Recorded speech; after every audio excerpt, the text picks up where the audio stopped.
Ladies and gentlemen, I am officially running for President of the United States. And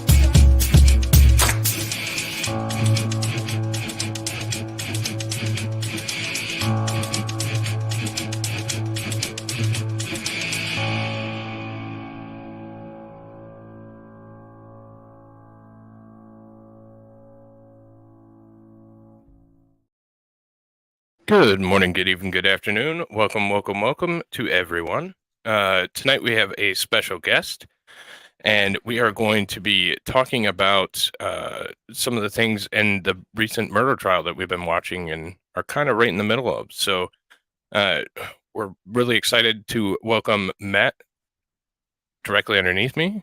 Hey. How you doing? Good. How you doing? Not too bad, man. Ton of questions to ask you, and you've been awesome talking to you before the show and stuff, so I'm really excited about it. And yeah. What day of the trial are you on? We are on 4. All right, in the middle of it. All right, yeah, cool. Yeah. Yep. And we also have Dog Mama. Hey. To my left.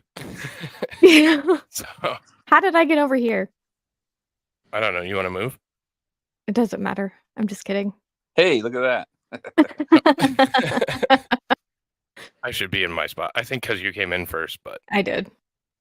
But yeah, so kind of how we're gonna do it is I have some questions that I wanted to ask about it. Dog Mama has some too, and then we'll see what chat has to say, and if chat has any questions. Sure.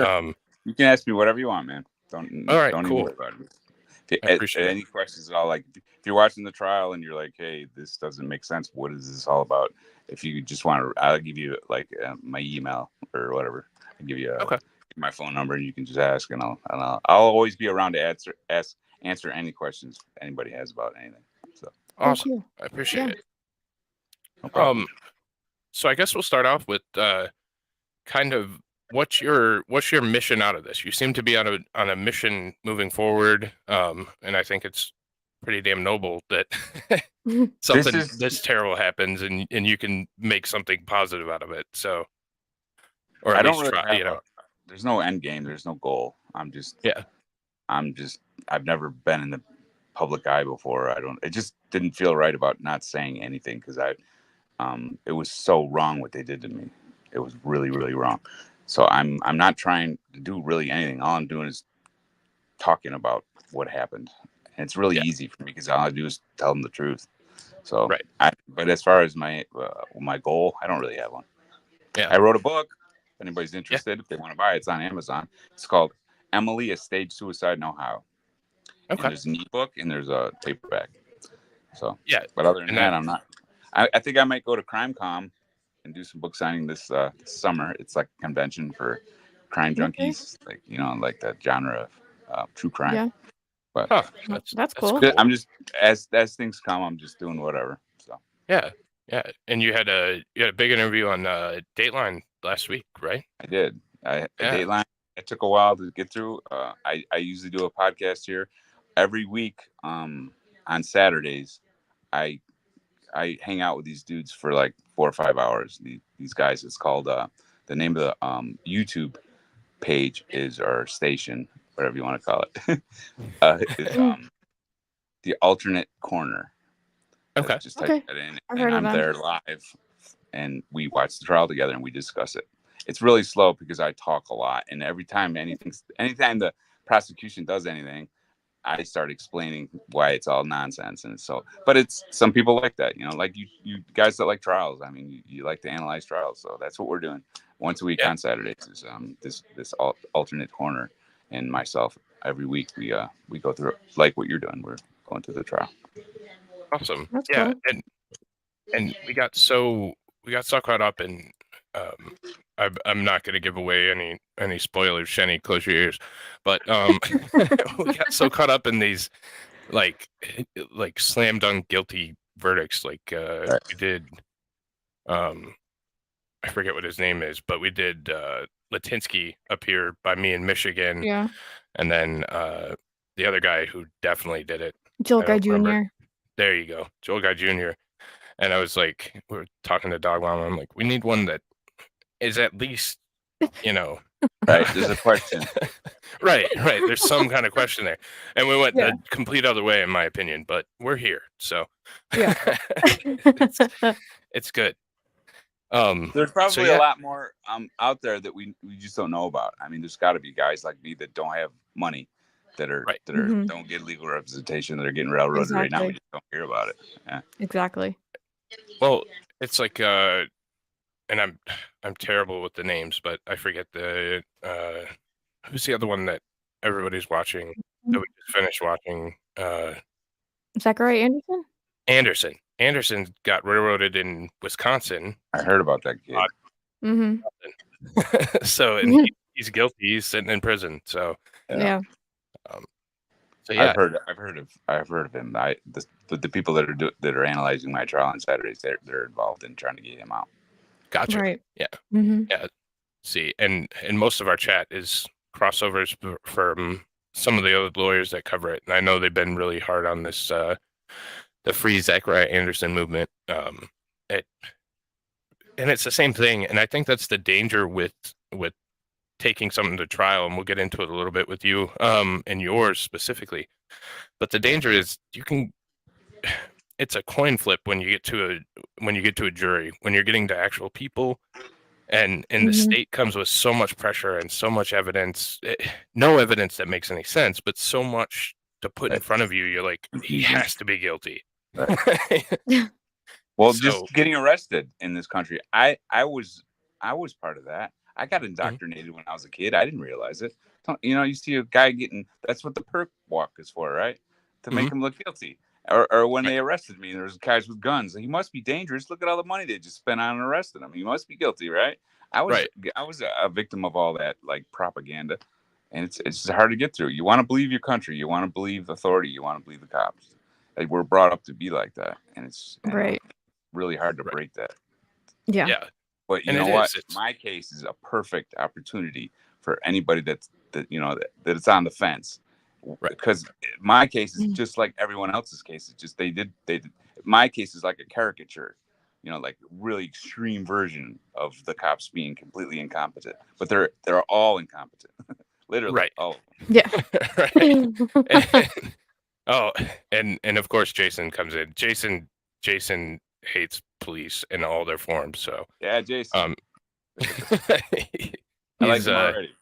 He's very much on that side.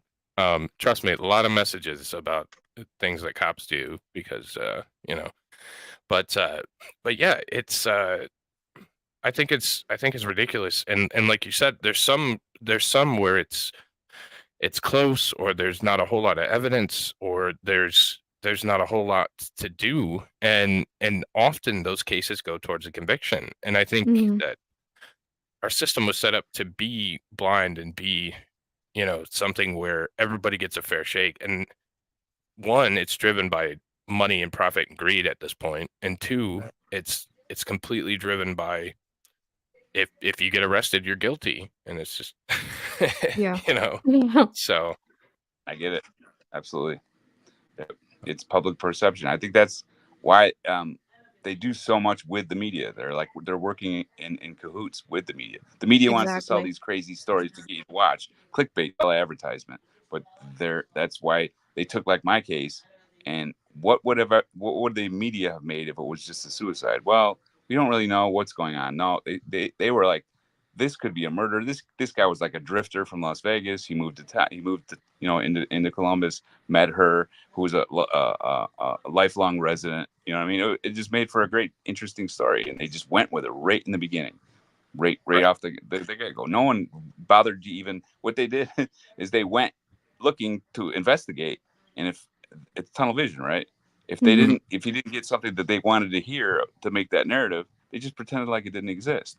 But if you said something they wanted you they wanted to hear, you became, witness number one.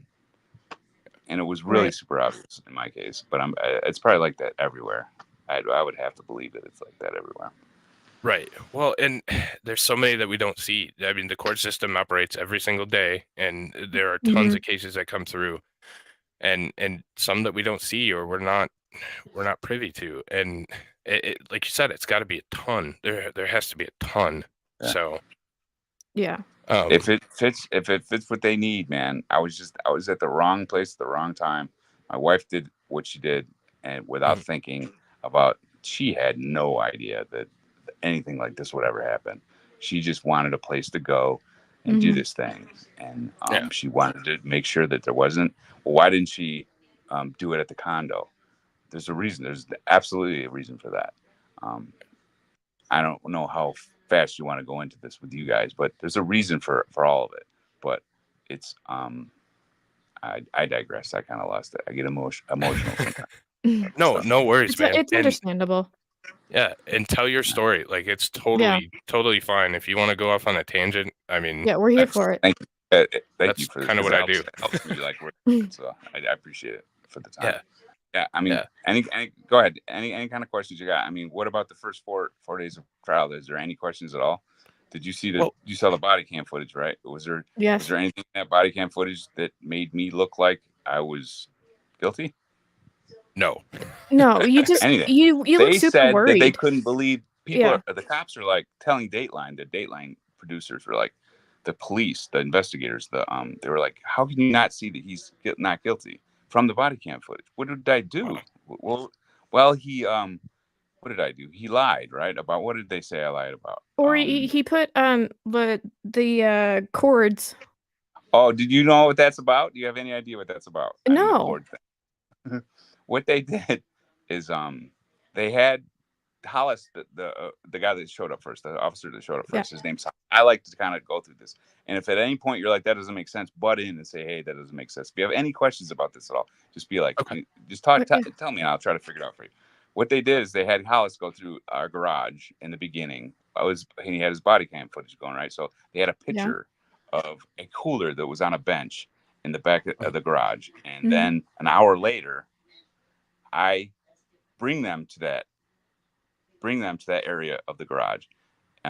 They asked me when the Hollis let me know in the beginning when we were trying to figure out what was going on. If they didn't show this at trial, but it's in the discovery because it has to be in there. He asked me if you see anything out of place, let me know. If you see anything at all, and I'm like, yeah, sure. Let's try to figure this thing out. And I noticed that the cord wasn't where it was supposed to be. Emily was real meticulous. I mean, you could see from the body cam footage and the way they were kept house like you wouldn't believe. Everything had its place, and that cord being on, there was a extension cord that was on top of the cooler, and it being there wasn't right. She put it there. I did put it there, and when I saw that, it was just like, okay, well, I was just trying to do whatever they told me, and I was like, that's out of place. That's definitely out of place. Tell the police about it. I'm trying to figure. I kind of knew what it was, but I was just like, listen, just tell them, because that's the one thing that I saw that was out of place. So I'm like, hey, this cord's out of place. So when I brought them back to that area, I'm sorry if this gets confusing. The cooler had been moved over to the right.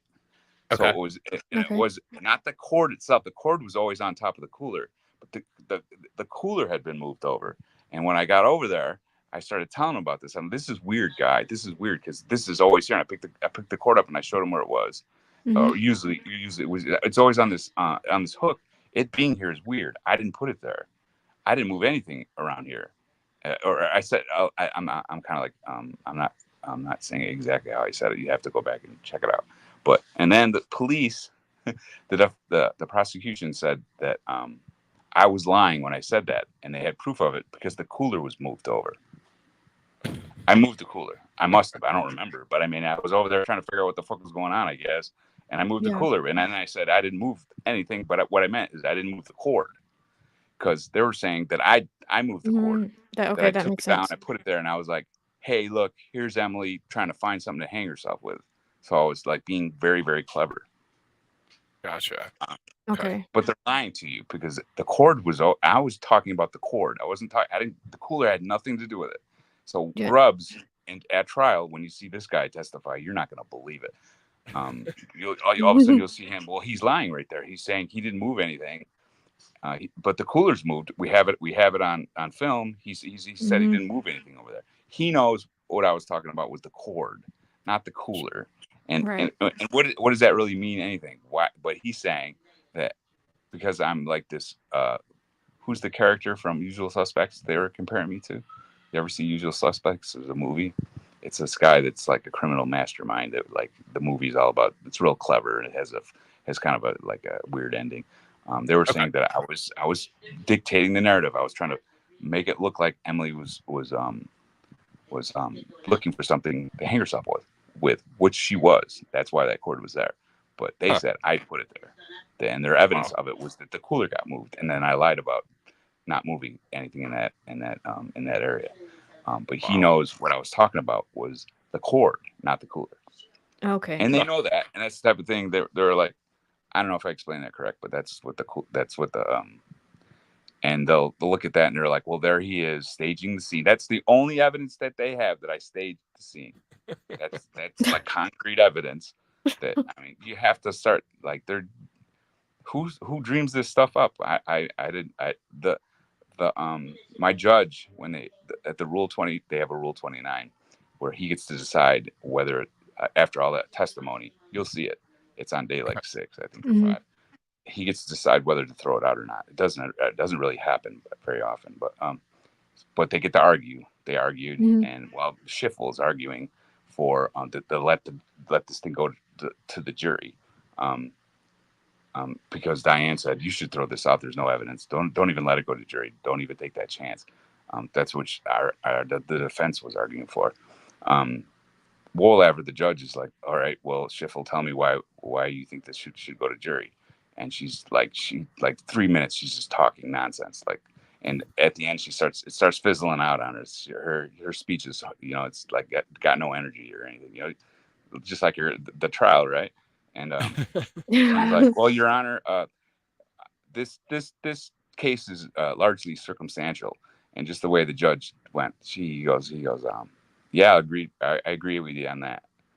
You just have to hear it the way he said it, because he's just like, what the there's nothing here, guys. And that's you're gonna convict the guy of murder because there's a cooler that was moved over.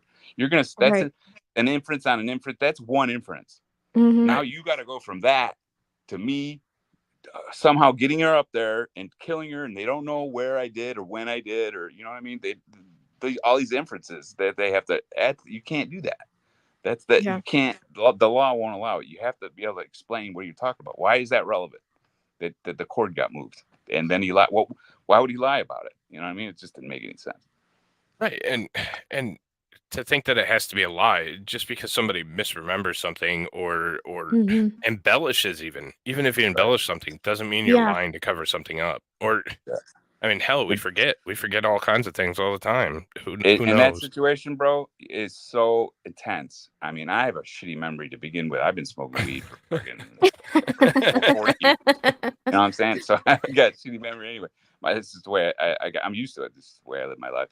But and that situation, like when they were saying I was talking to her in the past tense. I don't know if you're at that part. It's just you just misspeak. It just happens. I still do it. Like now I'm like really hip to it.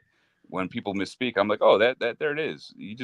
They use the present or past tense inappropriately. It happens. It just happens. And when you're under pressure like that, it just happens. And they know that. That's the thing. They fucking know that, and they just they just use it. They use it, man. That's why they say don't talk to police, because that's the kind of thing they're gonna use against you. That you said I loved her instead of love. All the other times you were talking about her, all the rest of that day were all in the past tense or in the present tense. But the one time that you say loved instead of love, they're gonna convict you. They're gonna put you on trial for murder. It's insane. Right. Well, I think that's the key takeaway from this. Don't talk to the police. From a former cop, and from a man who shouldn't have talked to the police. That's our biggest criticism of you. Like, God damn it, stop talking to the police. if your wife ever goes missing, call me. My number's around. Just look me up, and I will talk for you. You can talk to me, and I'll talk to them. You won't even have to hire a lawyer because they're so expensive. But we'll figure out what to tell the police. Yeah, but you don't talk to them directly because they'll just and then when you might not be afraid of a case because you're innocent, but it's going to cost you everything you own and your reputation. Yeah, they take it all. They take everything from you, so you don't even want to, even though you're innocent. just know that they're just trying to put a case on you, right? Right. Yeah. So that's what they're trying to do. And once that happens, you don't even though you're innocent, and it's going to get worked out at trial or whatever. You're going to get. I mean, you're done financially. It's over. If you own a house, it's gone. You know, anything you got, it's over. Yeah. So it's real dangerous. Yeah. Get a lawyer or call me. Well, my wife's right here, and the likelihood, and everybody in chat knows this, I would be the one that would go missing, never my wife. So that's true. If That's true. Yeah, they do it to women. When this happened to me, I got online and I was searching for my wife online because of COVID, and everybody was there wasn't anywhere to go to see a lot of people. There's these missing persons advocates. I'm sort of like one now. That's what I'm trying to do by reaching out to people saying, hey, get a hold of me. I'll help you. Well, there are people out there that were helping me, and I met 3 of them. And we're out there. You know, there's people out there that are willing to help. Yeah. Right. Yeah. It's kind of like a club you join when it happens. Yeah. It's always the same. They do the same to all of us. We're all treated the same way. And the 3 friends that I have that are pretty close, 2 of them are women. Yeah. You know what I mean? So they do it to women too. It doesn't matter. Yeah. Yeah. Doesn't matter what color you are. It doesn't matter how much money you got. It's just law enforcement does what they do. Yeah. And see, chat would back my wife. It would be justified if I went missing. So, but yeah. So my biggest question coming out of this is obviously the first the black cop that came in and loitered for like 3 hours for no reason. Was there some interaction between yourself and local law enforcement or state law enforcement where they had a negative perception of you prior to this event? Like, no. Was there? No? Okay. No. Because that was mine. Like, they came in like you were guilty, no question. And you could see it from the front. I don't know what it was that they could have, if they didn't, they accused me of murder within 48 hours. There was absolutely no evidence, none. He admits it on Dateline. He's like, there's no evidence. But he's like, I just had a feeling. You know, it was just a feeling. I was new to the area. No one knew who I was. My dad lived down the road. I didn't really have a reputation, so no one really knew that. No one knew me. My wife's friends, there was a few of them that didn't like me. They were jealous. I came in. It was a quick relationship. We got married really quick. I had a son. All of a sudden, she's spending all her time with me, we were as normal can be. We were older. We were done with all the bullshit. We were really a normal couple. When we're going to build a case on this guy. Let's go find out what's going on. Let's start talking to friends. And most of it, they just sit back, right? You probably know. It's more of people just calling in. And she had a few friends that didn't like me. And they were like, the one girl that testified at trial, I met her twice, for a couple hours. She had all these other friends that I knew I see all the time. This is in my book. This is a decent point. My cousins lived right around in the same neighborhood, right around the corner. My so you had family in the area? I did. Yeah, my dad lived in town. Okay. I have my half sister, my half brother, my dad's girlfriend, and I had 2 cousins and some people that are associated with them. So I knew people around. But everything's super positive. Like no criminal activity. We were real squares. You know what I mean? We took walks in the woods for entertainment. We were real nerdy hippies. We were just smoking weed, just chilling out. We didn't cause any problems at all. So the Vander, my cousins who just happened to live right around the corner of where Emily had, she had a condo, and I moved into this condo. So it was great. I had family. As soon as I got to Ohio, started golfing with my cousin a couple times a month. It was great. We spent more time with my cousins than any of her friends or her family. She didn't really have anybody around family-wise. She had good friends. She spent time with. And they said I was possessive and I kept her away from her friends, which is absolutely not true. She spent a lot of time with her friends. I encouraged it. It's all in their text messages if you ever want to read them. We'll get to that later. Well, anyway, the girl that one of her girlfriends that testified at trial, her name is Sue Kavanaugh, hadn't even seen Emily. But once, I think, in like a year and a half. They weren't really good friends. They Is might she have the been one in that some bought the car? Is she the one that got the Yes. car? Okay. The cyber begging, that girl. Yeah. The one from California. Said that, the California girl, right? The one from California, because she's at 50, she doesn't know what she's doing with her life, so she's moving out to California. She's coming back. She's just a space cadet, right? Well, she was willing to say awful things about it. She was willing to say she saw bruising on Emily's arms. The first 2 months of our marriage, she said she saw bruising on Emily's arms. Nobody else saw bruising on anywhere. She was at the pool all the time. So, I mean, that wasn't more of that evidence that didn't go anywhere. If there was more than one person that saw bruising on Emily, and Emily might have said something to somebody, Matt's abusive, there was none of that. There was just one jealous girlfriend, Sue Kavanaugh, that said she saw bruising on Emily's arms because she was jealous. She was jealous. Right. Can you not tell from her testimony? Everybody could see that. Right? Yeah, we could tell. Not to be brash, but she's spending all this time with my family since we got married, because I had family in town. And the Vandervoorts are right around the corner. I saw Sue twice the whole 5-year relationship.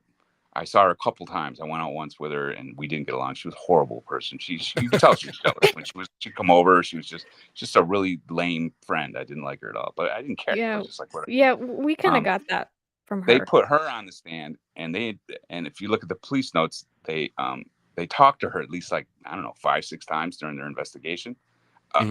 She didn't even, my son died. Emily's stepson, Joey. Yeah. She didn't even show up for the funeral. She wasn't there, and she didn't even call to give condolences. I mean, if you knew somebody, that's how close they were. They weren't that close. Yeah. But they had this woman. She was saying what the police needed them to say. So she's all right. We're going to keep going back to her. So in the police notes, they're talking to Sue Kavanaugh, right? The Vandervoorts, who saw us more than anyone, they didn't even call them. They didn't even call them. I mean, but Diane could have called them. Yeah, right? the defense part. They wouldn't answer my attorney's phone calls. Oh. Because the media is very effective. They had to move. They moved. They had to move. You know what I'm saying? It just got weird living there, I guess, for them. They got divorced. They started having problems. It was really bad. I don't know the whole story but I guess it was really hard for them. It was really, really, really hard because the whole neighborhood, they were really into their neighborhood. I don't even want to say their names, but they were my cousins. No, you don't have to. I don't think they want me to. So, but it was really, really hard for them. All of a sudden, they would have a block party every year for the neighborhood, and they'd had it. It was just come around, and everybody loved my cousins in the neighborhood. Within like a month of me being arrested, I mean, it was like a mob rules type thing, and they were caught up in it, and the police never called them. I mean, at least make an attempt to investigate, but that's tunnel vision. They never developed any other suspects, and if you had something positive to say about me, they just pretended like you didn't exist. They just wouldn't even talk to you. Doesn't fit the narrative, so they move to somebody that will. And I'm sure like some cops are probably pretty good at it. They could get tunnel vision, but they don't want to make it look obvious, so they do their thing. These dudes didn't even try. They didn't even try to make it look like they didn't have tunnel vision. That's what I just think they were incompetent. Yeah, and I mean the good ones. I say the good ones. The ones that are extra shady and really good at what they do, will take the report but find a reason it's not credible. They'll put it in. They'll just attack it immediately. Right. So to see that they didn't even do that is just lazy. They're very, very, very lazy. Yeah. This was a very, very lazy. And if you see these dudes, you'll know why. They're not like people that. It's Ohio. You gotta understand. It's yeah. I'm from Michigan. I mean, you know what I mean. Ohio. You saw that. I mean, who are you going to chase down? You're not going anywhere. Right. Especially that first. I mean, that guy. If you would have turned the air conditioning off in the condo, he would have left. Honestly. Well, you know the first place that guy looked for Emily was when he came over in the fridge. She in here? That's why. Oh It's I mean. can't. I'm sorry. I just I don't know. I just thought it was funny. No, it is. It's we definitely yeah, gave him a little bit too. So we did. yeah, He was okay, man. He came over. He took down. I don't think he was angling too much. I mean, he was looking for crime, right? They're always looking for crime. But he was very respectful, and he wasn't trying to trip me up. It didn't seem, he wasn't being like mean to me. But the next day, it's in my book. Literally, dude, the next day, I would hear them talking about me like over. They would make sure within earshot. They would, and it was on purpose. I mean, at the time I didn't realize it, but now I do because it's tactics by police. They would say things, and I'd be like, they were accusing me of being involved in this. I'm like, involved in what? She's just missing, guys. I mean, what the fuck? It was really weird. It was really weird. And then Tuesday and then Wednesday, they brought me in and I got interrogated. And if have you seen the interrogation yet? Is that in the trial? Yeah, we're through the interrogation. Now we're into the dollar store detective. In the interrogation at trial, they don't show you, but they accused me of murder. They got it taken out. I don't know how they did it, but at that interrogation, they accused me of murder. And then what they do is they're like, he wasn't cooperating. He wasn't showing up at any of the searches. For one, there wasn't any reason to think that she wasn't alive. None. I thought she was alive. The dogs looked all around. Well, where's she going to go? How far is she going to walk? She's not going to get abducted in Westerville. There's no evidence of any foul play anywhere. Why won't anybody think that she's still alive? Right. But you know what I'm saying? So it was just, so they were looking for a dead body right from the get-go. The whole community was. They were all like lined up, going through the weeds and shit. I'm like, what are you doing? She's alive. She's out there someplace. Nah, they didn't care about any of that. They were like, nah, she's dead. And you don't see the whole interrogation video from trial, but you will. Okay. It's out there now. Dateline does it. When you watch the Dateline, they're in there. They got grubs in my face. A lot of people didn't know that. They were just like, that would be weird if I wasn't at the searches, the group searches. Mm-hmm. But you got to realize, they accused me of murder, and then what you do is you go get a lawyer, and the lawyer says you can't talk to police at all. You never should have in the first place. They're building a case on you. What are you doing? You can't. Right. And they know that, and they'll use it. They're like, hey, look, the cops will use it against you. Like, he's guilty. He's not. He knows she's dead, and that's why he's not searching for her. Right. It's low ball bullshit, really. Yeah, I think I hope most people can see it for what it is. Right, and it's whatever they can fit into their narrative. It's whatever they can fashion to fit. If it made me look guilty, it might not even have anything to do with the case. But if it made me look like I was a liar, and you'll hear that a lot. He lied. I get a lot of allegations that I lied. Where did I lie? Where? Oh, well, he's on Ambien for one, and he couldn't tell you exactly when he woke up. It was 9 one day, then it was 10, then it was 11. How does that help him? How does that help me if I'm lying about when I got up? If supposedly I killed her the night before, why would I lie about when I got up? It doesn't matter to cops. They just want us. That's a discrepancy. That's all they care about, and they won't even explain why that's relevant, because it's not. They can't, but they just use it. So it's just silly. And you called the police to begin with, right? To report her missing. I did. And that's another thing. I got up. Your wife's not there. That's not completely unusual. She was always doing something. She was really active. Her car keys her car was home. Her car keys, her wallet, her phone was there. Okay, that's a little weird, but I mean, you're not going to freak out as soon as you get up in the morning. All of a sudden, it gets to 12 o'clock. She's still not back. Okay, what are you going to? You start getting a little nervous. You try to remain calm. It's not like you know what's going on. At what point are you like ready to call the police? I pushed it as far as I could. It got to be like 5 o'clock in the evening. She's still not back yet. I'm like, where the fuck are you, Em? You know what I mean? Right. But still, it's not DEFCON 5. It's just there's something. I'm missing something. She's fine. Yeah. So I was calling family, posting on Facebook, not panicking in any way, just asking people, has anybody seen Emily? My cousins, my family, just people, friends of hers. I was calling, texting people, trying to get hold of people. And I talked to one of her friends, Celeste, who testified at trial. She was the one of the first witnesses. Didn't say anything, didn't help their case at all. I don't know if you noticed that, but what did that woman testify? Why did they put her up there?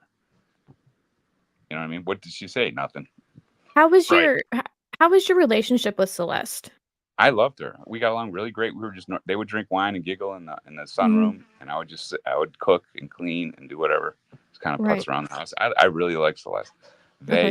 She said on Dateline that she had a police friend of hers in it, and the police friend talked her into that it's always the spouse. So and then you start looking at things like that, and she flipped. And I knew when she did it was just a couple months into it. She was she was around in the beginning, but all that public pressure in the media and I mean the community itself just turned on me so quickly, and she just decided to say, yeah, he probably did it.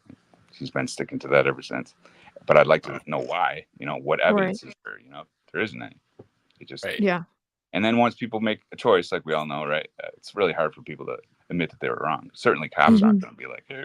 When they found Emily, I wasn't like they were like, sorry, Mr. Moore, we screwed up. Sorry, we put you through all this. They weren't going to do that. Right.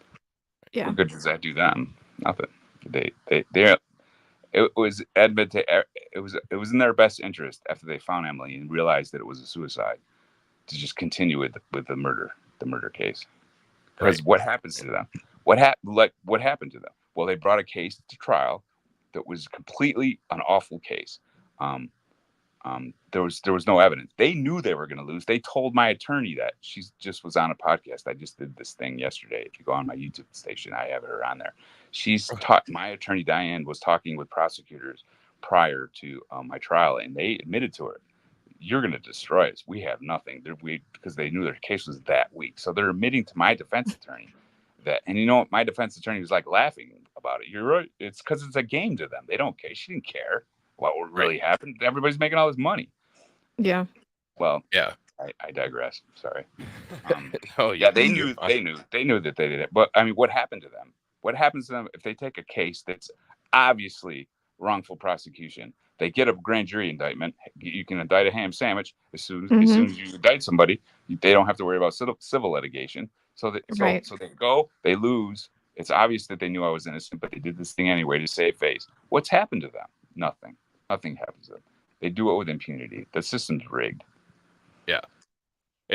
There's no accountability, and that's one of the common themes is accountability is gone just in every aspect of this country, and I think it's our greatest downfall is there's no accountability for anything anymore. We the people no longer have control over any of this, man. It's all this big money special interest shit, and these minions that are running the gears. I mean, they're not making a ton of cash, but they got a solid employment. And they get I mean, as long as there's IRS agents willing to go out there and fucking steal your money, they're going to get paid. Right. Yeah. Right. That's my politics for the show. That's it. No, you're totally fine. No, you're good. I think some people don't like to hear that. That's eerily true, but I don't like to hear that type of talk about my government. Right. No, yeah.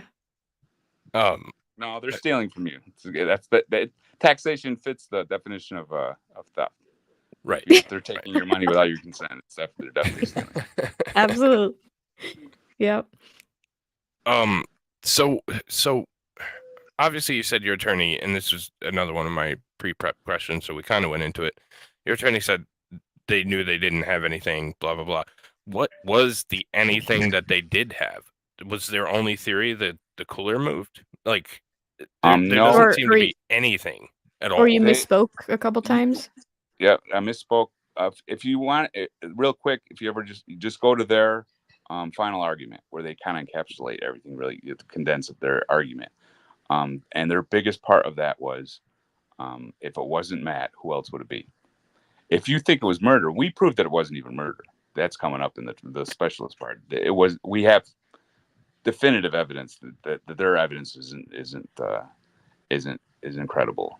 There's the neck injuries that were could have happened. I mean, you have to go. It's technical, but we proved that it wasn't a homicide. But even if you believe that it was a homicide, the only thing they had was, who else is going to do something like this? To set it up like a suicide. My retort to that is, how the fuck would we know you didn't develop any other suspects? Literally, exactly. Who you think that I was the only person in Emily's life that could have done this? She had a brother that lived right down the road that knew she was suicidal. So maybe I'm not saying I'm not slandering anybody. I'm just there's other people in her life that knew that might have been like, fuck Emily. I don't like this new what situations kill her, and then try to set me up by setting it up like a suicide. If you didn't develop any other suspects, and my attorney totally proved that. I mean, there was 2 separate dogs, tracker dogs, 2 weeks apart, went to a house, the same house that's just north of the condo. They tracked her scent from our condo to this person's house. They didn't even do a background check down. They didn't even surveil him. They just knocked on his door, and they just got what they wanted from him, and it didn't have anything to do with me. So they didn't bother looking into it. Wow. And I'm not saying that dude had anything to do with anything. Right. My wife committed suicide. I'm 100% certain of it.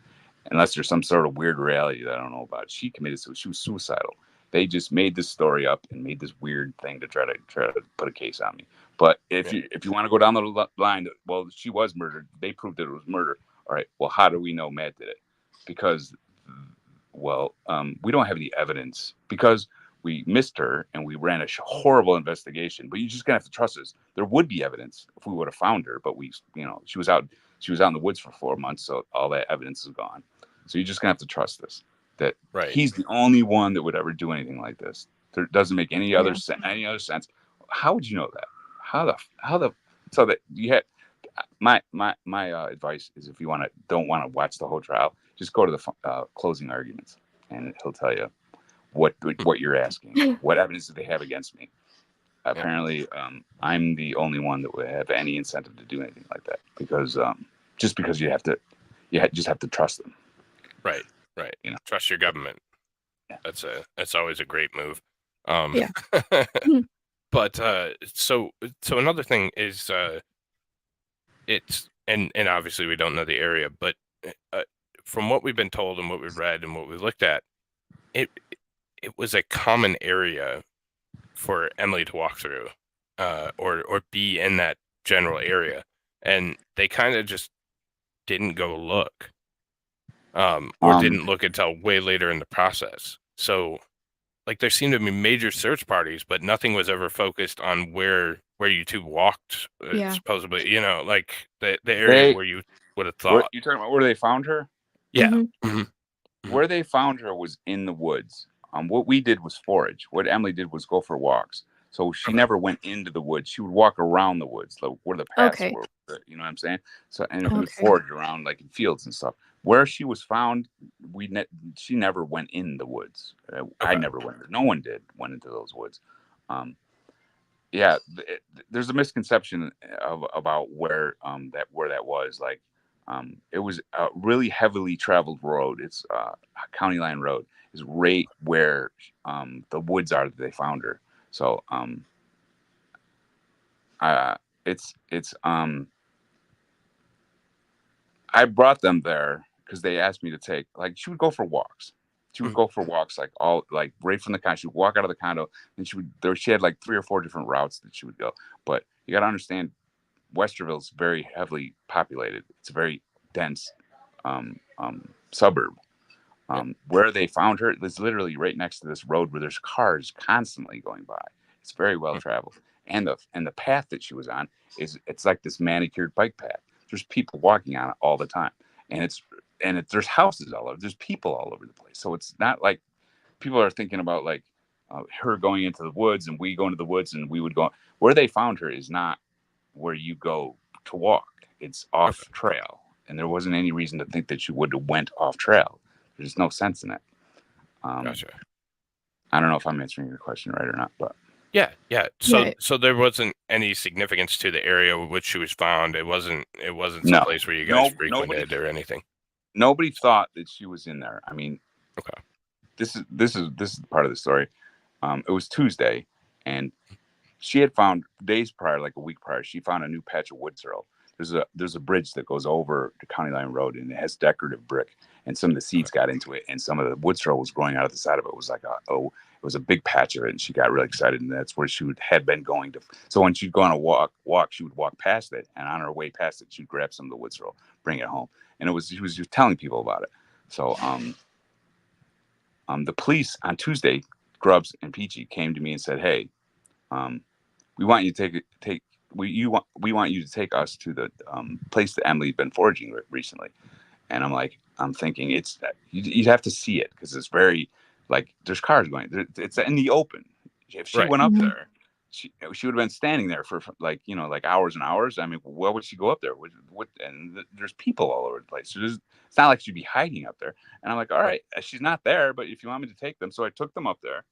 I showed them the wood sorrel. I showed them where we would forage when we'd stop there. And we're standing there. I'm looking into the woods, and this is day 2.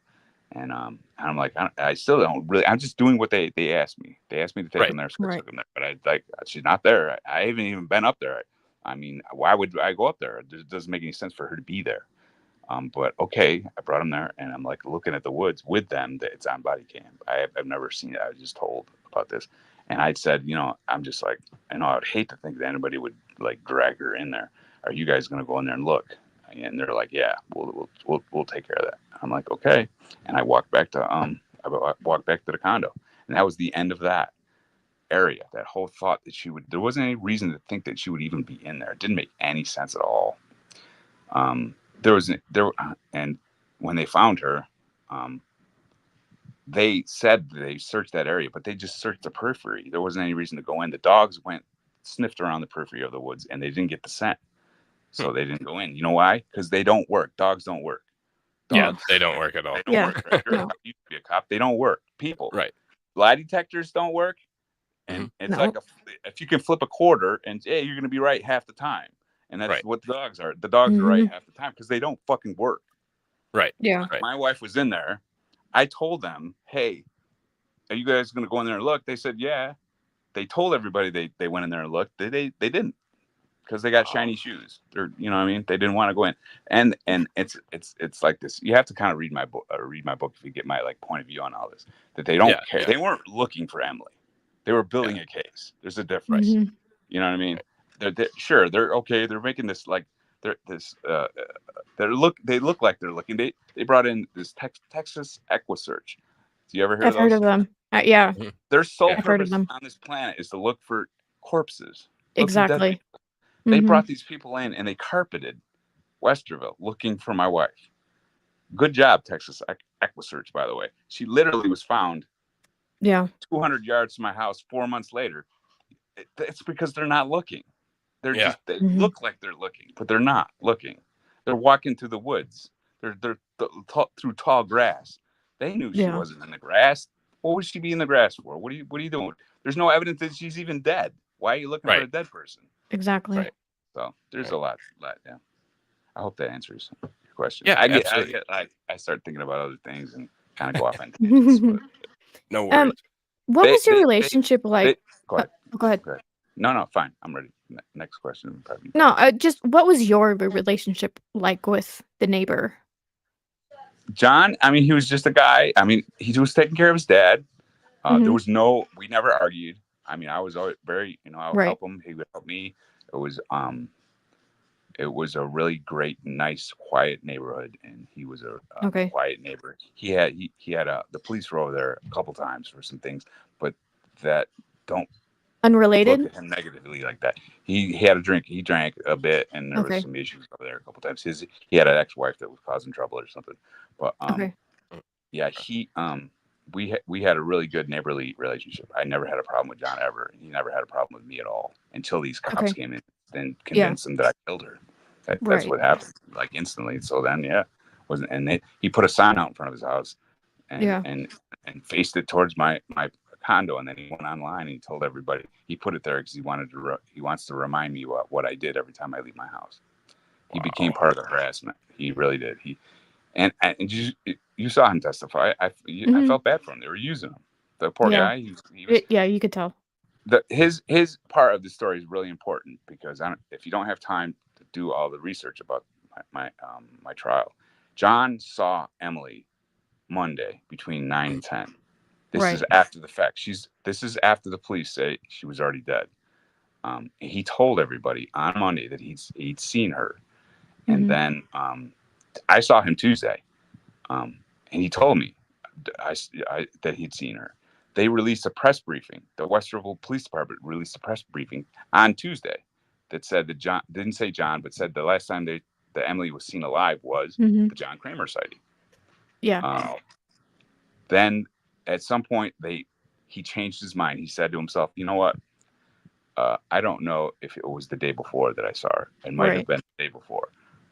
We weren't there on Sunday at that time. We were in Butchville, Ohio, collecting water. So he had to have seen her on Monday. Plus, it was the same day. I mean, you don't see someone that day, earlier that day, like literally, and be like, it might be the day before. Well, John, they weren't there. They weren't there the day before. Well, it might have been the day before that. You're not going to be that fucking off. No. Yeah. He saw her. Right. He saw her after the fact on Monday. Right. So that's a big thing. I mean, why are they? I mean, that's after the fact. It doesn't fit their narrative. It doesn't. It blows their case. We have an eyewitness. Their witness said that they'd seen her after the fact. So that's a huge piece of evidence against the prosecution. Right. That's why John Kramer is important. John and I got along really well. Yeah, I mean? He seemed kind of nosy, I guess. Yeah. To put it. In my book, I have a picture of John, right from my house, from the condo, where he would be smoking every day. It's really funny to me because it's like, there's John. There, he would see everything. He saw everything. So when they came up to him and said, "Hey, when's the last time you saw Emily?" He was like, "Yeah, this morning." I said, "Hey to her while she was going on one of her walks in the morning." He was 100% positive he'd seen her. Something happened. They flipped him. And he lied. He's the only one that really, really lied at trial. He said that he bought me cigarettes and booze that Monday. Like the Monday I called her in, I said, "Hey man, could you go get me some cigarettes?" And that I was smoking in the house. Condo. Absolute lie. Did not happen. He bought me cigarettes and booze, but it was weeks later, like weeks after Emily went missing. Okay. But it wouldn't have worked for evidence against me unless it was that day. And I know he knows that it was weeks later. It was weeks and weeks later that I started smoking in the condo, and I asked them to buy me booze and cigarettes. Because that would be weird. I would never have done that. I mean, that does kind of, that would say, hey, this guy knows that she's not coming back. Who would do that? Right. And another thing about that is, if there was people all over the place, there was cops and family and just and no one else said I was smoking. If they wanted to make that like an issue, they should have had other people say, yeah, he was smoking in the condo. It was just John was the only one that testified to that. That's because I wasn't smoking in the condo until and for weeks after. So. Wow. Yeah, that didn't smell right from the beginning. And then I forget what it was, but he said he bought you a fifth and a pack of smokes, and you had change back from a 20. I was like, what the hell? No, that's not possible. That part of it, what they were saying was that I was smoking in the condo the day I called her in because I knew she wasn't going to be coming back because Emily was a non-smoker. Oh, okay. Well, she sort of was. That's a little ambiguous. Yeah, she vaped. My attorney actually found that she was a smoker at some point. But regardless, they try to make it look bad that I was smoking in the condo on that Monday, knowing that she wasn't going to come back. But I was not smoking in the condo on that Monday. I didn't start smoking for weeks afterwards. After my brother came in, who's a smoker, and spent 10 days with me. It was weeks and weeks, like 2 weeks after when he left. And I wasn't even smoking when he was around. But I bummed a cigarette. I don't know if you guys are smokers. I bummed a cigarette from my brother while he was out there. And then when he left, I was like, fuck it. I started smoking. Yeah. It just keeps going. Yep. But I was not smoking on that Monday. I wasn't smoking I didn't ask John to buy me cigarettes and booze on that Monday that I called her in. He knows that. They got him to lie. Wow. I don't know if that's evidence anyway. A lot of people are like, so what? You started smoking in the condo. You're stressed out. You're a smoker, Yeah, that's right. That's how I took it. Is like I didn't even think that was evidence. Guys, I want you guys, people out there, to know that I was not smoking on that Monday. Right. Well, I mean, like even if you did, like I it doesn't make any like why that would be evidence to anything. It's right. That's barely even circumstantial evidence. Yeah. If you're going to come at someone at a murder trial with that type of evidence, you better have a lot of it, and you better connect the dots. And they absolutely exactly. They did not. You're right. They didn't even try to connect the dots. Wow. Yeah. No. No. It was frustrating to watch because you're like, this isn't adding up. This isn't adding up. And it was just little pieces of nothing. And you're like, nonsense. Huh. Yeah. If you read my book, I put it like this. This is what it was like. They call them prop witnesses. Now, I don't know anything about lawyering. You know more than me, I'm sure. That before this, I didn't know. what they do is they needed to like put people up there because they couldn't have a 5-hour trial. You know what I mean? Right. Yeah. Right. But that's what they put prop witnesses up there that had they didn't say anything. The bartender lady, I mean, are you kidding me? The dental hygienist, what did she add? What the fuck are you putting her up there for? Right. It was filler. It was literal filler. filler. They had to legitimize what they were doing. So they put these people that had nothing. If I was such an abusive person, just keep putting her friends up there who would know this, right? I mean, how can how can someone beat their wife up and their friends not know about it? Right. But they didn't have any witnesses. They didn't have anybody to put up there, so they just started putting these prop witnesses up there just to take up time. It was like just to fill up the time. That all that was. And none of her family came to help search. I mean, I think they might have searched at some of the public searches. They did not come. None of her family came over to the condo to support me. Her sister is a weird lady. She didn't come out because of COVID. Some people might like hold that against her. She's just weird. She was, like, you didn't come out to help to search for her sister because the government told her that she needed to stay home. So she stayed home. I mean, she stayed home. You know what I mean? I don't know what else. And then she didn't want her face to be at trial. She was like, I don't want to be on TV. She's a weird lady. She's and she's, just to let everybody know, she stole the condo. Emily had a will. She left all of her stuff to me, and they got it on with a lawyer. And her sister, Amy Thomas, stole my home. Wow! Oh wow! They got it on, and it's a lot of ins and outs. You read the book; it's in the book. Okay. But I got everything, and there was a legal thing that they used it, and she got my condo, so I'm homeless. They did that because everybody in Central Ohio thought I was a serial killer, literal serial killer. They thought I killed my kids. Do you know that? You know that part of it? They didn't come into trial. That was my reputation. So these lawyers they were like vultures and just came in and they did whatever they wanted to do to me. Well, that's why I asked the question what the thought was prior to, because I knew the thought after they thought you were this terrible guy that was on the killing spree, but that never added up from any of the trial. So lawyers don't care. They use it. I mean, they ultimately they don't give a shit. They just knew that they could probably get it on, I guess, because of public opinion. And then when I got arrested, it was just they just did whatever they wanted. I was in jail, and what are you gonna do? But that was that. Yeah, her family didn't. She had some older like uncles and aunts that were they would kind of contact me, but within 2 weeks, no one was calling me. No one, right? No, because of public perception of what was going on. So yeah, that's crazy. She had a brother who lived an hour away. I'd never even heard from him day one. And if you want to know about that, I can't go into like I can't get everything away. But there's elements to everything to this thing, and it's really complicated. She had issues with her brother, who lived an hour away. Who they didn't even bother calling that guy and asking him where he was that night. I'm not saying he did anything, but they didn't even bother. Yeah, there were he had more motive than I did. Yeah, there were a lot of read the book, leads. but I'm not going to go. But he had. I had no motive. He had more motive than I did, but they didn't even bother to call that dude. Wow. Yeah, I mean, it's just shitty police work. That's what it comes down to. It's predetermined outcome. So. I mean, you could get any more incompetent. You couldn't get any more you're supposed to hide your television, right? I mean, you're supposed to let the public think you're making a decent investigation. They didn't even care. They didn't even try. It's horrible.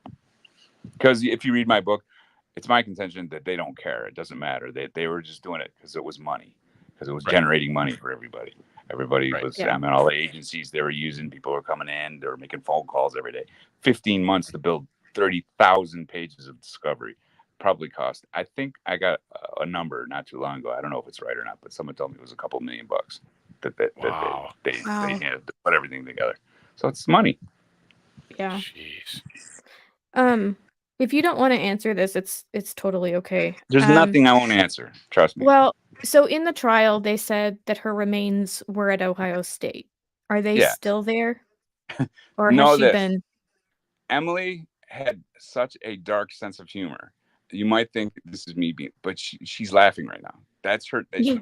That's weird. I know it's weird. If you knew my wife and her sense of humor, that everybody's concerned about talking about her corpse. she's rolling. She's having a fun giggle right now because of it. Trust me. Her remains were taken from the scene to Montgomery coroner's office, where they gave her an examination, and then they said, "We're not getting what we need here. We're going to give it to OSU, and they're going to do this really extensive bone thing." And there, they stripped her bone. They rehydrated her mummified flesh. It's okay. She doesn't care. She's laughing. No, I know what they do. Yeah, I get it. Yeah. Okay. Yeah, and they did what they did to her. They took off the flesh. They bleached her bones. They took pictures of it all.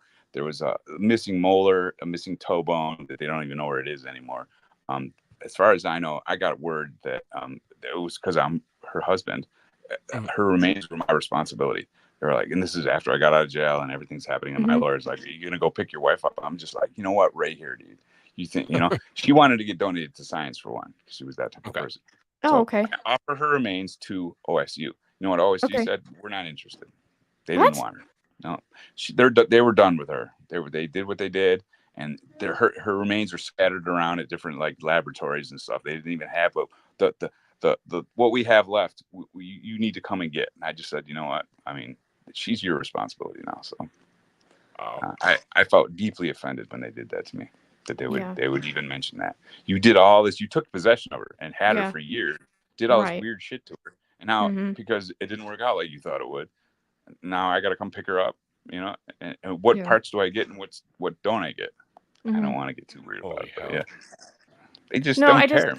It was something that stuck out to me, and so I understand. No, I mean, I don't know where she is. I think I think her sister took care of all that. No one ever. Okay. After I told my attorney, because the attorney that was representing me at the time, Garth Cox, he ended up being he ripped me off, and eventually I just fired him, and I haven't heard anything about anything since that. No one's ever reached out to tell me where she is, or if there was a funeral or burial or anything. So I don't know. Right. I have no idea. Damn. Okay. Wow. But I like to tell that part of the story because that's what they did with my wife's remains, man. I mean, deeply disrespectful. Deeply. Yeah. Well, I mean, and I know when they do forensic anthropology and stuff like that, or that kind of stuff, that's what they have to do. But I didn't know, because I know that they said that they were still at Ohio State. So as far as I know, they could still be there. Okay. And she put in her will that she wanted her remains to be donated to science. I'm not really, and she went to OSU. I don't know where it said that she wanted them, but she just wanted them to be donated to science. That she was that type of person. They didn't want them, so I don't know. They wanted me to come get them.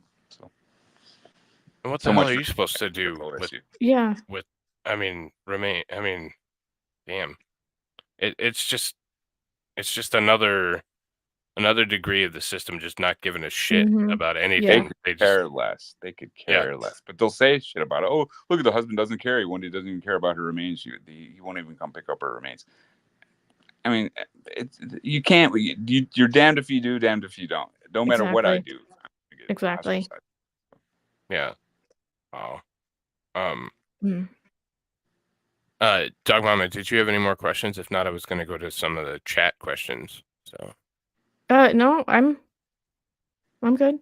We can go to chat questions. Shenny's going to lose it. Who is Kimber? So you have Kimber in the there you go. So, how do you know about Kimber? You have it in your thing underneath your name. Where? Right there. Underneath your name. It says Kimber. I can't see. Kimber, a staged suicide in Ohio. Oh, oh my God, I can't believe I put her name there. I put the wrong girl's name there. Isn't that awful? It's supposed to say Emily staged suicide in Ohio. That's the name of my book. Got it. I'm really embarrassed right now. Kimber's just an old girlfriend that it's some sort of slip. I always slip. I get those. I would call Emily Kimber, and I would get in trouble. I can't believe I'm slipping. Isn't that weird? Oh my God. No, it's supposed to be. That's the title of my book is Emily, a staged suicide in Ohio. Kimber is just the name of a girl that I keep interchanging their names, but it's been happening forever. Sorry. Oh, you're totally fine. It's kind of like Yeah, when no. you say the past tense. That's an example of me Yeah, being stupid. exactly. I'm No. not that bright. I'm not that bright. That's me speaking the past tense. That's just me. So we got to that one. Sorry, I'm just reading Discord because Jenny's sending me. That's a good question. Who's Kimber? I'm like, how the hell, Kimber? What the? All right. So I start a couple. Did you talk to the jury afterwards? If yes, what did they have to say? From Shenny as well. I'm on just one. Her name is Connie. She's juror number 8. She was on she was the first one that spoke out about it. She's like one of the only. She was on Dateline. Okay. We went on a couple of podcasts. I was just on a podcast. Potentially Criminal? Wasn't she on Potentially Criminal, Sean, too? Yes. That she was. Yeah. We were on there together. Right. And we talk about the case. She's really interested, really interesting to talk to because she was a juror. She was right there for it. And she's very supportive. She's a square, just living her life, getting older. And you should hear her story. It's really affected her life drastically going through this. She didn't really realize law enforcement and the ins and outs of what you guys know from studying these trials. She had no idea. So I'm not gonna. Her story is out there.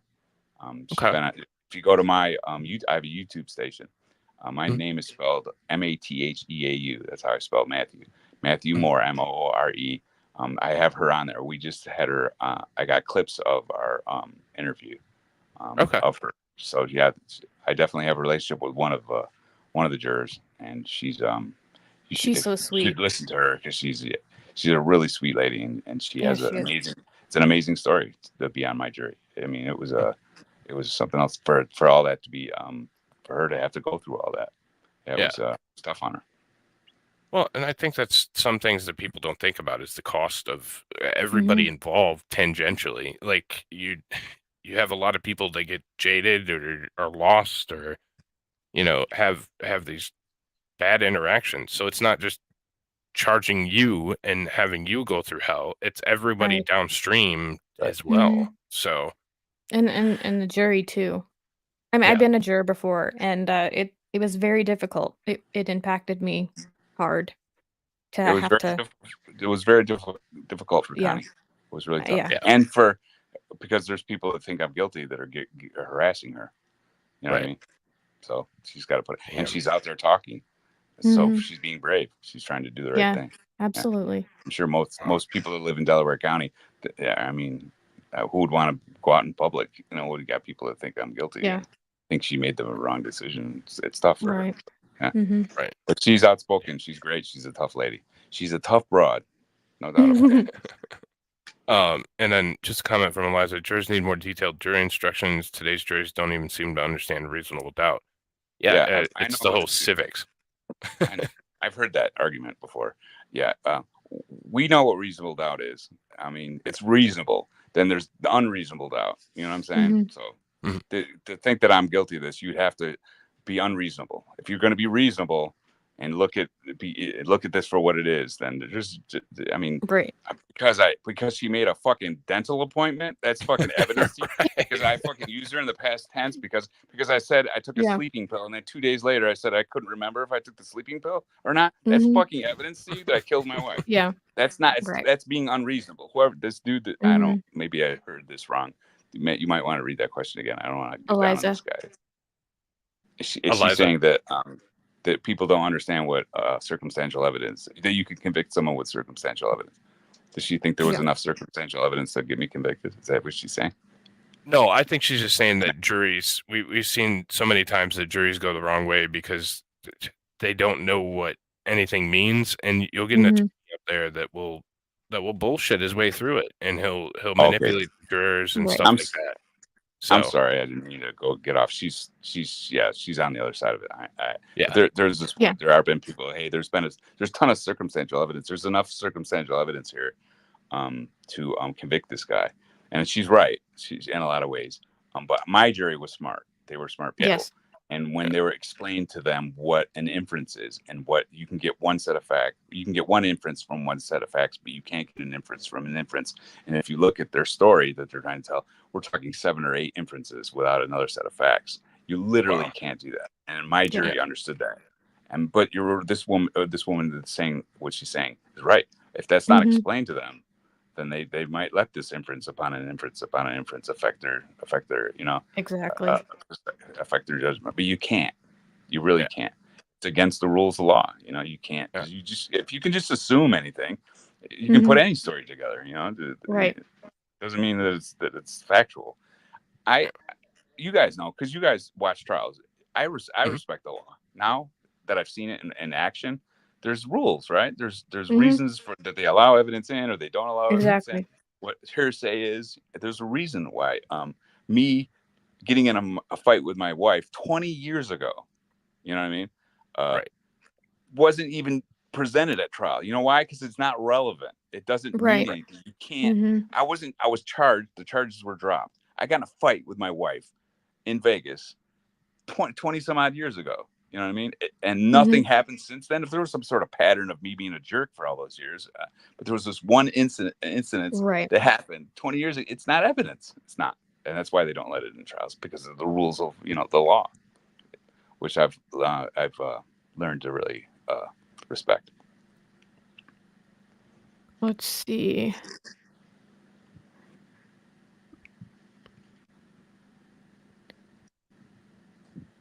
I don't know who she was talking about. Do you realize she was manipulated? Do you hold it against her? Doesn't sound like it. I'm trying to remember. Shinny, who were you talking about? Maybe Celeste? Oh, that would fit her. Do I blame her?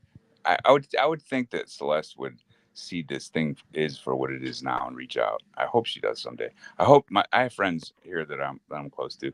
They're like, she's gonna figure it out, man. Eventually, she's gonna figure it out. She's gonna see this thing for what it is. I'm surprised. Just watching the trial would flip everything, because everybody thought I was guilty before my trial. Everybody, people in my family, my friends thought I was guilty.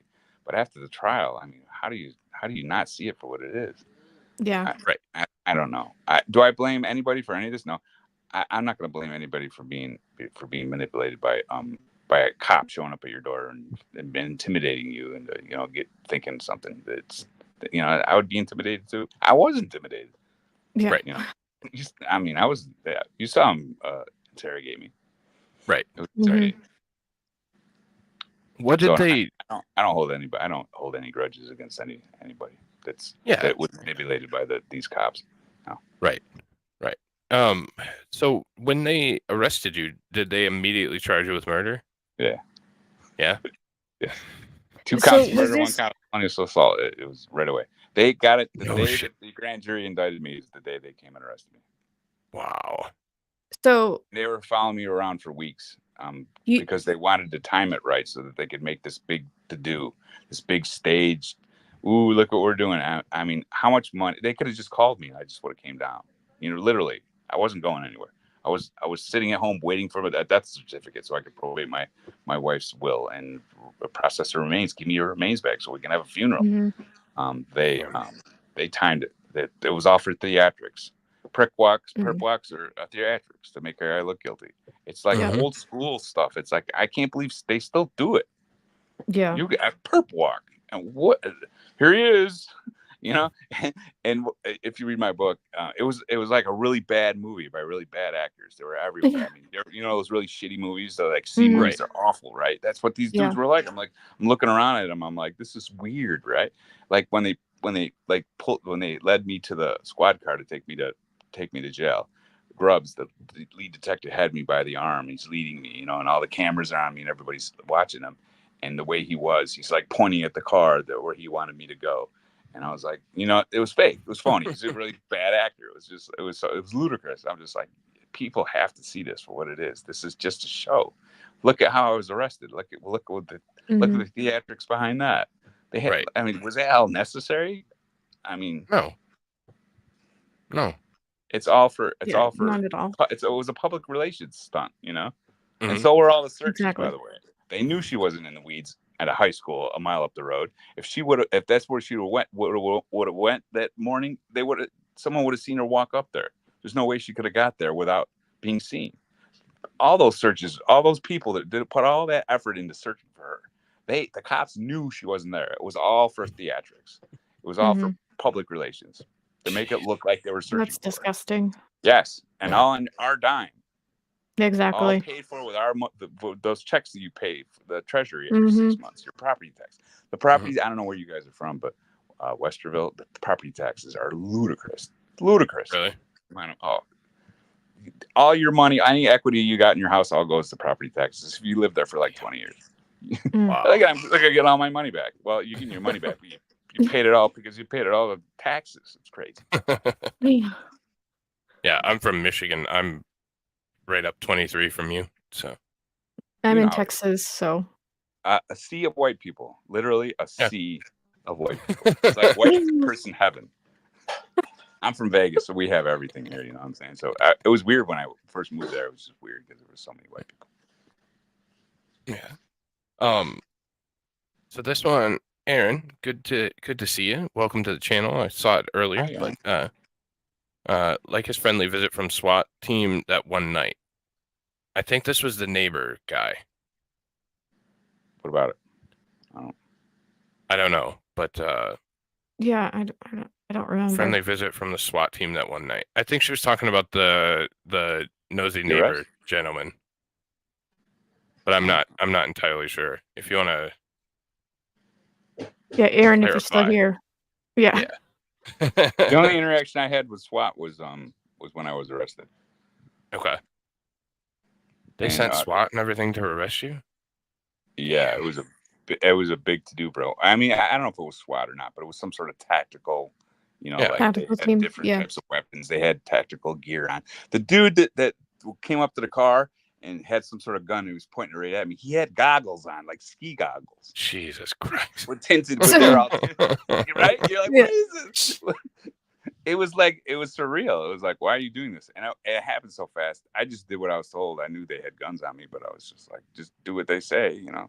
Hopefully everything will work out. I don't know. But it was overkill. And they were screaming and yelling, and it was just like, whatever. I'm a white guy. We're not afraid of police, you know, because we have pretty good. I've never really had a bad. I understand other people have they have issues with police because they have a history. But I'd never been arrested before like that. I wasn't scared at all. I was just like, just please don't shoot me. Right. So, Shenny with another question. How would you make? Hang on. Do you have any faith in the jury system? How would you make the system better if you could? The jury system. Well, I obviously have faith in it. I mean, they saved my life. Yeah. I don't. Yeah. I mean, I think it's. I don't know. Maybe a committee. Maybe a professional juror. You know what I mean? Okay. I think you're putting a lot on people to be like when you're in the trial, when they go to like the expert part of it, it's esoteric information. You really don't know. You have to be pretty clever to pick all that shit up like right on the spot.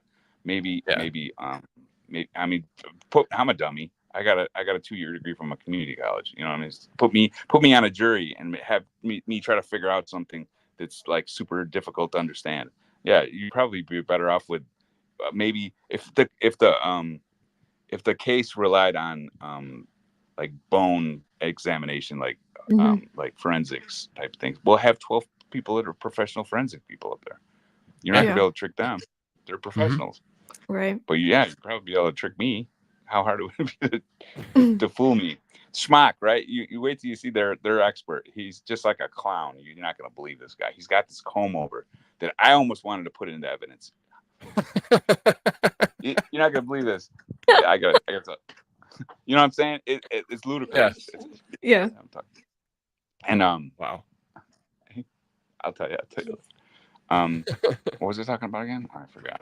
Oh, I think. Yeah. Schmuck is it's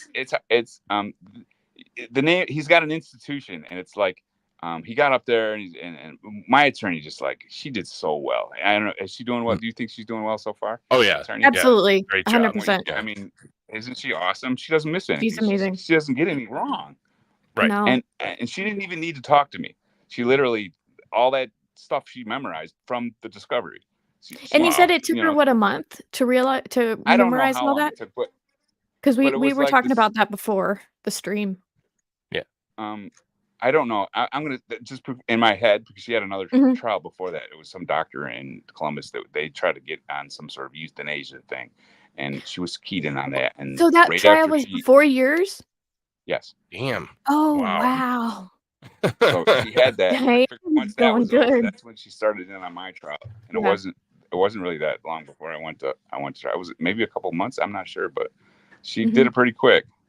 She Wow. learned, and to learn it, it'd be like learning something on such an intimate level, like I know about my case now. That took me years to get to be like I am now, and it literally took her. And it wasn't even about her. Those people are smart. She's really smart.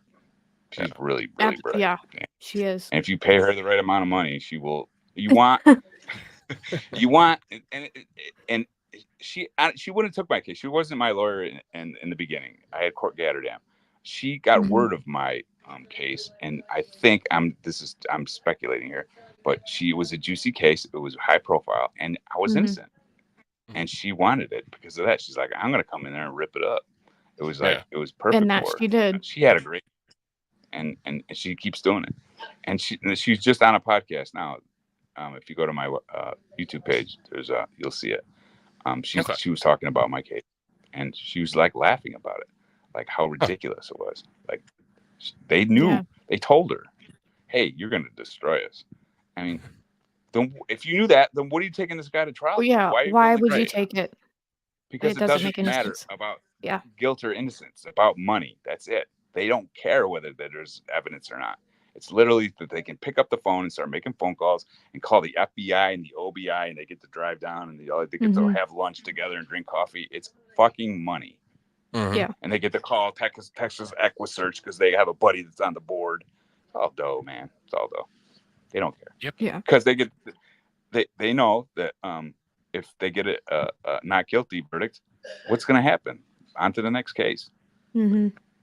Where in the private sector, Diane, people like her, if they lose a case, then they start losing money, right? They start if you lose a couple of cases or whatever, your performance, if you don't get wins, you're not going to be able to charge as much. Government, if you got one government, you got one law enforcement, you got one district attorney. What do you get to vote someone out? You think that's really going to change anything? They don't care. No. It's all. It's kind of that's what my book's about. Yeah. Is that part of it? If you hear people say it's about money, but until you experience it and it's just right in front of your face, you're like, oh my God, they're right. It is about money. They don't care. Wow. Yeah. Yeah. It's interesting to see somebody that's gone through the system and significant charges and serious charges, and just on nothing at all.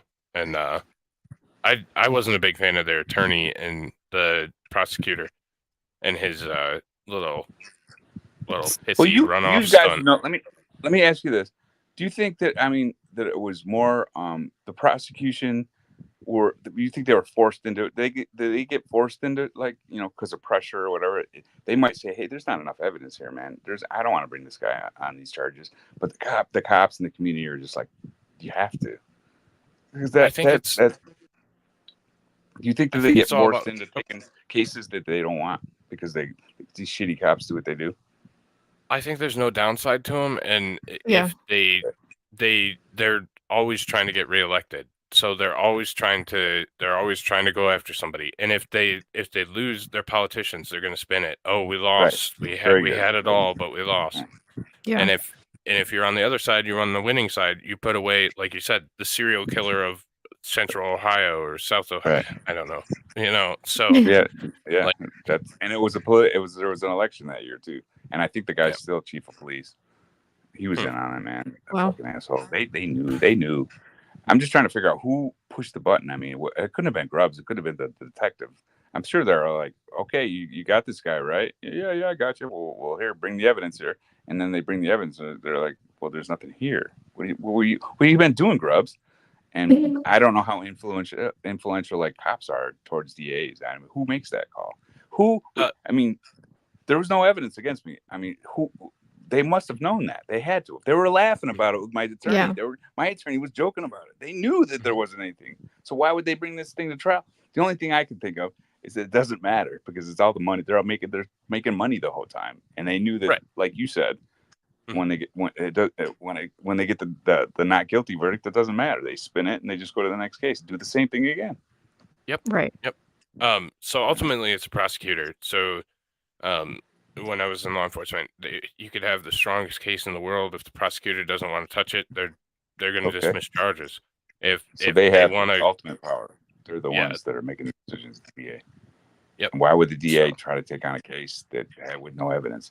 Maybe these type of cases get won once in a while. Maybe they win one because maybe they didn't know I had money for a lawyer. I don't know. Well, yeah, I think that's part of it. The other part of it is, hell, we just throw it to the jury and flip a coin, see what happens, and that happens a lot. That's terrifying to me. Mm-hmm. That's terrifying.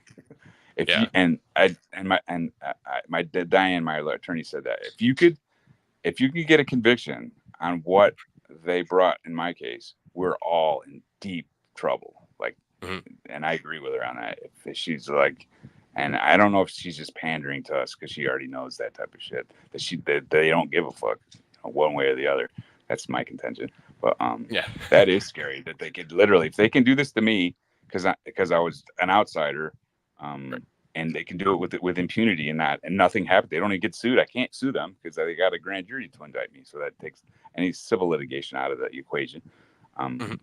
That's scary. They literally could just use it like as a weapon against you. You know, if they don't need any evidence to bring you to trial for a crime that didn't even occur. Right. You know, we're all in deep shit. We're all in really big trouble, right? Yeah. Yeah. And we're seeing a weaponized justice system across the board. So right. It's terrifying. And it's cool to have an example of somebody who isn't Donald Trump or isn't I'm just a regular dude. You know, living a regular life. I don't have an arrest record. I'm not a criminal. I'm not causing trouble. I lived a quiet life in an older folks neighborhood. Everybody got along, and literally my wife had problems. She went and committed suicide, and they used my wife's. They were like, we have a dead body or we have a missing person in the beginning. They just went and created a case because that's what cops do. You know what I mean? Yep. And that, well, shouldn't there be some sort of oversight? Yeah, maybe there was at some point, but nowadays apparently not. Apparently they can do it and get away with it. It's fucking scary. Yeah, slippery slope argument. You know, one does it, and the next guy does it, and the next guy does it, and I looked these dudes in the face, man, and I didn't see any kind of reservation from them at all. I think they get trained to get this focus. Your job is to get a conviction. Well, what about if the guy's innocent? That's not your job. Your job is to get a conviction. Go get it. But there's no evidence. We don't care. You're being trained. Make it up. So they get trained and they just go out there and they get tunnel vision and they do their thing, right? And everybody's making so much money that they don't even question it. Right. And I don't think it's always nefarious. I think it's just exactly that's what not your always job nefarious, is. right? You know. Right. So it's the system, and you're just a clog in the machinery, and it's your job. And I don't think that's very difficult for people to conceptualize.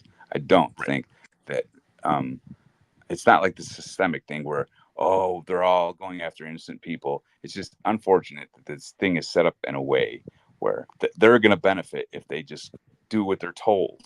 No creative thought, no out of the box thinking. You have a job to do, and your job is to bring this guy to close this case, right? Not solve it, but close it. However you do that, you just do that. Just do it. You know, just get this thing closed so the community can get on with it. Right. It's it gets complicated, and it's not really conspiracy. I don't think. Would you consider that like something conspiratorial? No, I think it's evident. I think you can see it clearly. And there does. there does need to be some kind of oversight. I don't know what it is, because anytime you add bureaucracy and more government, you just get more fucked. So yeah. I don't think you have to be this huge like anti-government person. You know what I mean? I don't think you have to be like this gun-toting right-wing dude. Can't we all see it for what it is now? You know what I mean? That it's all about these big money special interests, and they're trying to, through the media, they're trying to fucking, make things look a certain way so that they keep things working a certain way. And one of them is this law enforcement getting convictions. It's not really, it's secondary. You hear about things, but when you're a part of it, and someone says that, you talk to other people that have been through the same thing, like my missing person advocate friends, or other people that have spouses that have went missing in the past, and you talk to them, and they'll say to you, Matt, it's not about, law enforcement isn't about solving cases, it's about closing them. And you all of a sudden you get it, like you really get it, like what that really means, and it's so true. It's just like when you hear that, and you're hearing it from other people that have been through the exact same thing as you have, women, men, poor people, rich people, they treat us all the same, and that's evidence of it. That's, oh my God, you're right. They don't care about. The truth is secondary. It's about getting their job done to keep the system afloat. It becomes intellectual exercise with your political friends and buddies getting drunk, talking politics. All of a sudden, you're living it, and it's oof, I'm telling you, it's like, I can't believe this is real. People are this dishonest that they're willing to put a person that they don't even know in prison for life, knowing that they're innocent. They know. On that Sleeper dude, Sleeper's the assistant DA that walked out. He's on he was on Dateline, and he's lying. He's lying to you. It's a absurd version of events to think that Emily made her bed before she committed suicide. That's her not making her bed is not evidence that I killed her. He knows that. Yeah. He's a ludicrous version of events. You know what I mean? How can this guy go on Dateline and say things like that? It's just, I don't know. It's damage control is what that dude's doing right now. It is. Yeah. Yep. So, and there's a ton. I can talk about why I think that, because I got examples of it, like tons of them lined up. It's in my book. I talk about it on my podcast thing on Saturdays on the alternate. Come on, the alternate corner. Yeah, I threw it in. That's what we do. Earlier. We just do. You can hear me say something like that, but I mean, they say stuff like that too, but they don't back it up with anything. I can tell you that this is going on, and I got examples of it, because that's everything that they do was nonsense, because they didn't have a case. They had zero evidence. I mean, how do you bring someone up on murder charges with zero evidence? How do you do that and get away with it?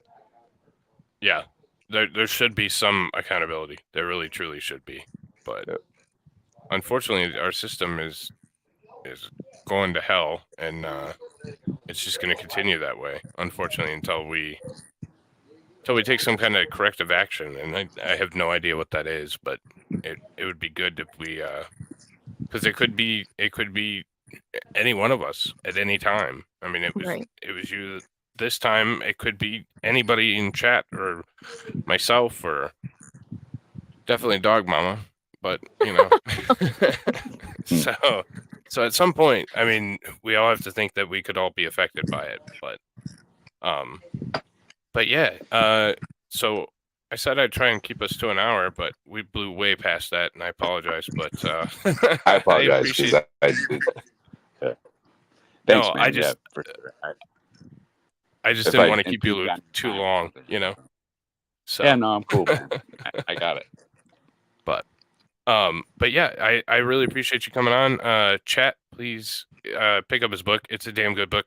It gives you a lot of answers to the questions that we didn't ask or are not shown in trial. So it's worth checking out. If there's ever anybody that's out there that's involved in this, like her family, her friends, or anybody that wants to know something that really has a question, I'm free. I'm not hiding. You can find me. Just do a little research. You can find my email address, my phone number's out there. Call me and I will tell you why. If you think I'm guilty of this and you could explain to me why, I'll tell you why you're wrong. because Yeah. you're wrong. Yeah. So, and I appreciate people like you giving me a chance to come on here and say my name. It really means a lot, and it's therapeutic for me. It really is to talk about it. It's a lot. I mean, I got fucked over.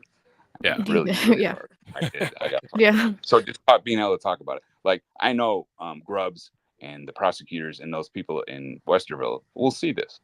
You know what I mean? Mhm. Well, it helps me Yeah. to know that those people are seeing me speak out against what they did to me. So I Right. appreciate it. Exactly. So, yeah, Dog Mama, do you have anything else to add? Or There was Aaron had a question. I don't want to keep you too long. No, it's fine. Uh, Aaron says you told a story on another stream about sitting in that room with Joey one night, and all of a sudden you saw SWAT out your window. They were going to John's because he was up to something. Right. That was John Kramer. That's right. Oh, okay. Joey and I were. What question does she have about that? Oh, it was I one think from earlier. I probably got rid of it, Yeah, didn't I? Probably. I'm looking.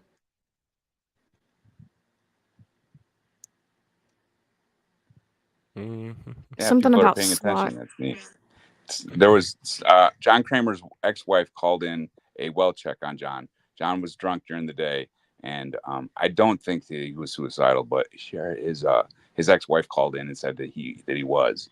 And I don't know if you've ever done that to anybody or ever been a part of that. Apparently, in Westerville, if you call in and say that your ex spouse is suicidal, they will show up in riot gear. Holy shit! Oh, Yes, it was wow. like a thing, man. I mean, it was. Be very careful before you call police for anything. Just be very careful. Even if you think like you're afraid for somebody, they were supposed to go to see if John was okay. They were not there to make sure John was okay. Trust me. They were there Oh. with it was SWAT showed up. It was just a weird thing. It was Damn. I mean, Joey and I were sitting in the front room, and all of a sudden there's tactical police all over the place. John, and that's what that was. John's ex-wife had called in Okay. a well check on him, and that's how they showed up. Damn. It was Wow. foreshadowing for me. God was screaming at me to get out of Westerville. Right. Warning, get the fuck out of there. Because this is what they do. They're an overfunded bureaucracy with way too much money and way too much time in their hands because there's no crime there. And they have all the toys and stuff, and they want to use them. So they get a well check, and all of a sudden you got SWAT pulling up with these fucking tactical, it's like it's overkill. You saw how they arrested me. Yeah. That's what you get. That's what you're going to get. Yeah. Well, and you said high taxes. So high taxes, it's just like Oakland County here in Michigan. They have all the fancy toys, and they like to flex them so they can get more. So I know it. The mentality of the people. I'm allowed to get down on the people there because of what they did to me. They line up to pay their taxes there. Nobody's complaining. I'm like, why do you guys like paying for this? I mean, I was anti-government when I got there. I'm like, why do you guys want to pay for it all? Where's your money going? This is stupid. But the people there love to pay their taxes, which is just okay. Alien, right? Alien. Yeah. Jesus. Wow. Protect them. Look at that. I mean, if you call for a cop, he's going to be there in 30 seconds. You know what I mean? Yeah. Unlike other places where they don't ever come, right? If your cat's stuck in a tree in Westerville and you call in, 3-4 cars are going to show up. No problem. You might even get a helicopter. Why not? Holy hell. No, I'm kidding. But Oh. you know what I'm saying. Yeah, I know what They're you're saying. Like overfunded. it's Oakland County. Yeah. They're overfunded. There's no crime there, and you get incompetent fucking asshole cops that are like, they thought murder, and there was no evidence of it. Before you start spouting out like making these accusations that someone murdered someone, you might want to have some fucking evidence of it. You know? Right. Yeah. Right. This is what you get. Westerville is like a caricature of an overfunded police force in a really super elite white town. This is what you're going to get, and I see it around other places. Yeah. They're overfunded. Yeah. So, well, guys, thanks, man. I really appreciate it. Yeah. Thank you. Yeah. Thanks, Matt, for coming on, and thanks, We really Dog Mama, appreciate it. always Right on, man. co-host. You guys, good work. All right, thank you. All right, And thank you. we'll catch you on the other side, Matt. So All right. I'm gonna play the outro, but have a Cool. good night, chat, and Bye. we'll catch you guys soon. Bye.